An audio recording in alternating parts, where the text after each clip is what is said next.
Good afternoon, everybody. Thank you so much for coming, and I really appreciate your time and coming out this afternoon.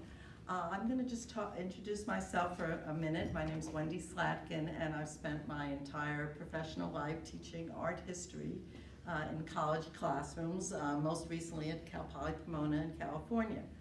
A couple years ago, when I retired, I had more time available to start to give talks on various cruises. I love traveling, and it provided an opportunity for me to meet very interesting people and also to expand things that I was interested in studying. And so I've really, even before I retired, it's been about 8 years that I've been giving a variety of talks.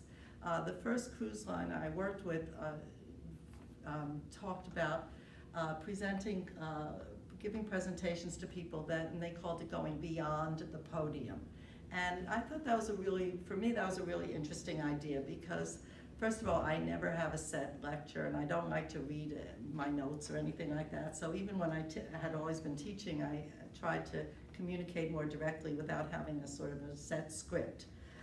So that was the first thing that beyond the podium meant, was going beyond lecturing. And then another thing it meant for me was also going beyond art history and beyond sort of the techniques I was using in the classroom and learning how to communicate with different audiences and on different levels and for different kinds of contents.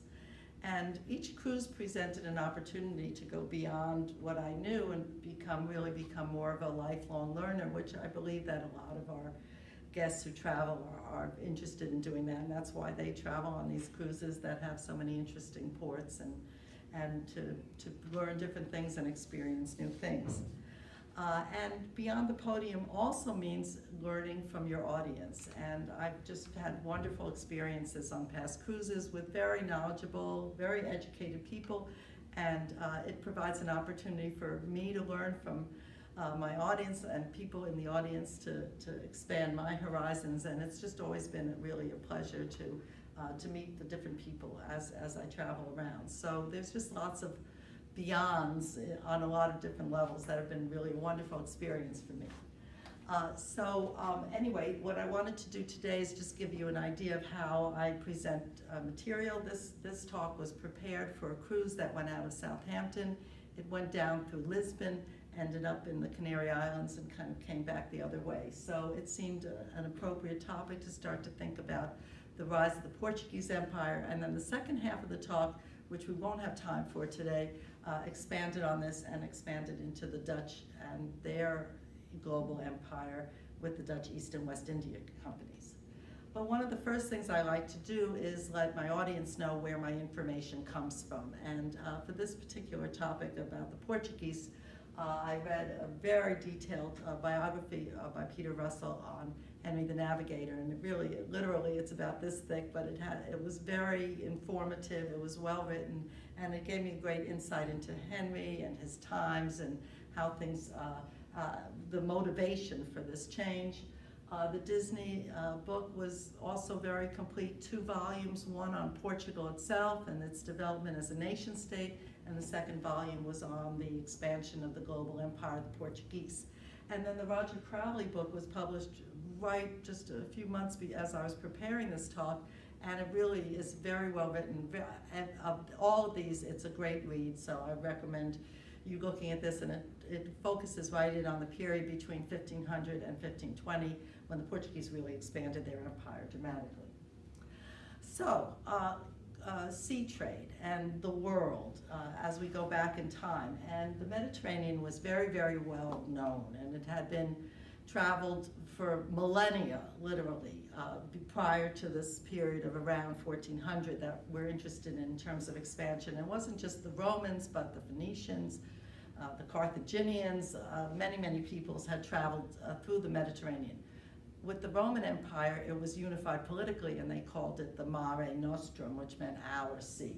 So this was a very well-known area here. This is not actually, that's click or something. Okay.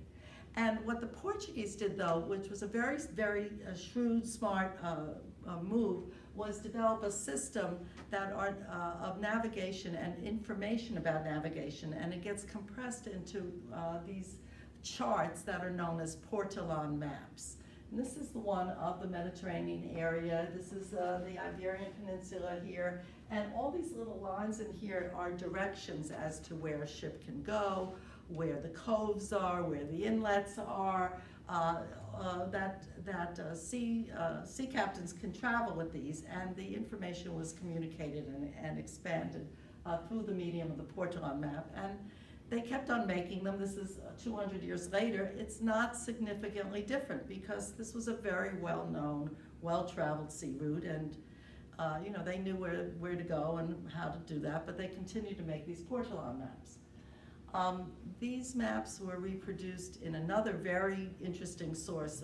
This is another big exhibition that was put together at the 500th anniversary of Columbus coming to America. It was called Circa 1492, so the Portolan maps were there as well. But the big change took place when there were a group of map makers based in Mallorca. Abraham Kresge, who's Jewish actually, was the head of the school, and he put together this 8 vellum sheet, expanded sheet called the Catalan Atlas. And I know it's a little hard to see here, but this was the first time that that anyone had attempted to make a map that incorporated Europe and Asia and what was known of Africa. Of course, very little was known of North and South America at this point of 1375. But the Canaries were known, and as we were traveling from Southampton through Lisbon to the Canaries, it was interesting that the Canary Islands did appear. They were known by 1375. Mallorca is of interest because that's where the map makers were, and then Catalonia, they had a good feel for Barcelona in that area as well. So that was known. This is just a little detail of it from off the coast of Africa. We could spend our whole talk today exploring this very interesting document. But the idea is that already at this point, 1375, there's a knowledge of those islands, and there's a knowledge of certainly of where Asia exists and parts of Africa as well. So how was trade working prior to this time? Well, these were very well-established caravan routes through Africa, and they ended up in Algiers and Tunis and Tripoli. Those were your main ports, and coming out of Africa was a lot of very valuable goods, ivory, gold, and part of this discussion, and there's really no way of getting around it, is the slave trade that was taking place. And there were, even at this point, large numbers of Africans that were being captured and moved and transported as slaves through these regions. So there was certainly knowledge in Europe of the riches of Africa and how they were moving up on this land base. And then the other piece of the global trade that was known and active was over in the Indian subcontinent and over in that part of the world. And these trade routes that had to go with the monsoons, there were monsoon flows, so you could only go in one direction for 6 months and then the opposite direction and the other one, so you had to, but they all knew this. People knew how to do this and how to work through the African, and these, the Malacca is going to be the Spice Islands. And then in order to get these goods up into Europe, you either went through the Straits of Hormuz and up to Baghdad and overland, or up through the Red Sea, and then the goods were portaged up through Alexandria, which is where the port was. So this was all known. So then it became up to Henry to put this together. So just briefly, this is the famous painting of Henry. There's our guy, Prince Henry the Navigator. He's not very impressive looking, but there he is. And he begins to sponsor these series of exploratory ships that move down coast slowly, slowly, slowly. All this is taking place in his lifetime, and the information is coming back, and more Portolan maps are being put together in order to increase the trade. Just going to quickly finish this up. Diogo da Cao, now this is post-Henry, makes it all the way down here to the Congo River. So they're expanding outward, and then Vasco da Gama is the one who rounds the Cape of Good Hope and actually makes it all the way to India, and he's like a national hero. This is right around 1500.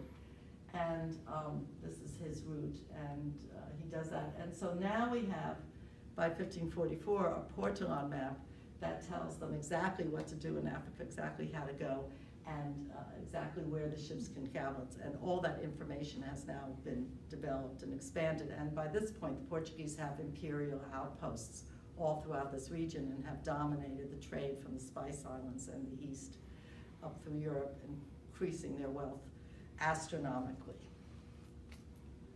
So I think I'm gonna stop.